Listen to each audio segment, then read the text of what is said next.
หลังจากเก็บบ้านพับผ้าแล้วเรียบร้อยมื้อนี้ก็สิมาต้มเส้นข้าวเปียกพี่น้องอันนี้ก็เป็นเนื้อไก่งวงเด้อบ้านค่อยนี่ขาดบ่ได้แท้ๆมักกินขนาดใดเนื้อไก่งวงนี่ก็อันนี้ก็เป็นเส้นข้าวเปียกนี่ค่อยก็ซื้อมาแต่ห้านจีนหรือว่าห้านเอเชียเด้อแต่ว่าค่อยก็สั่งมาเนาะค่อยสั่งของไทยมาน่ะแต่ว่าเขาเจ้าก็ยังบ่ได้ส่งมาพี่น้องเพราะว่ายังบ่ส่งหยังบ่ได้โอนเงินให้เขาเจ้า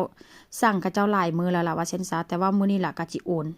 เพราะว่าอันสั่งของไทยมากินเบิ่งว่ามันสิแตกต่างจากอัน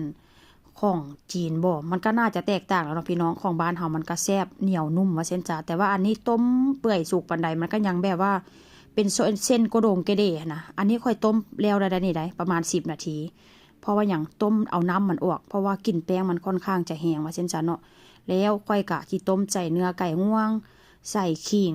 แล้วก็สิใส่เห็ดนำเด้อแล้วก็ใส่ก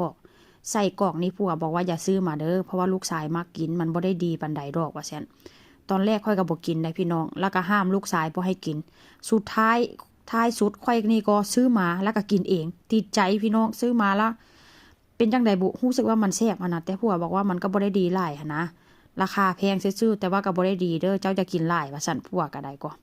หลังจากนั้นก็สิปรุงรสชาติด้วยซีอิ๊วขาวพี่น้อง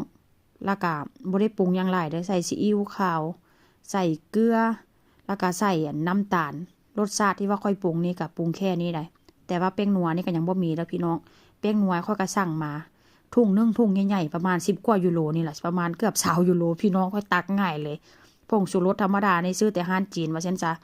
มื้อนี้ก็สั่งอันของไทยก็เลยแบบว่าสั่งเอาให้กับเจ้าเอาผงชูรสหรือว่าเอาแป้งนัวมานำถุงนึงแล้วที่ค่อยใส่นี่ก็เป็นขนอจีนเด้อพี่น้อง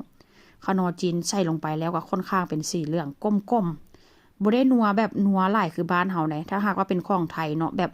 มันจะกลิ่นแห้งแต่ว่าอันนี้กลิ่นบ่ได้แห้งเด้แต่ว่า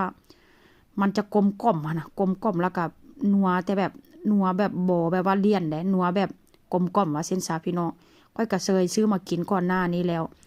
ก็ซื้อมากินอีกถ้าหากว่ามีแป้งนัวนี่ค่อยก็คือสิบ่ซื้อมากินดอกว่าเส้นซา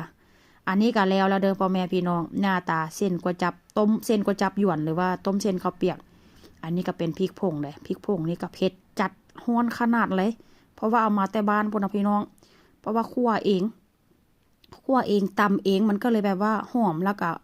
รสชาติก็ค่อนข้างจะเผ็ดแต่ว่าก็แซ่บได้ถ้าหากว่าเฮาซื้อเขาเจ้านี่ก็ค่อนข้างจะแบบว่าบ่มีกลิ่นหอมปานใดว่าเช่นจ้ะแต่ถ้าเฮาแบบว่าซื้อมาแล้วมาคั่วเองตำเองนี่มันค่อนข้างจะแซ่บนี่ละแล้วละเด้อพ่อแม่พี่น้องต้มเส้นก๋วยจั๊บหยวนใส่เนื้อไก่งวงใส่ไส้กรอกใส่เห็ดใส่ขิงแล้วก็ปรุงรสชาติตามใจชอบมาเด้อมากินนำกัน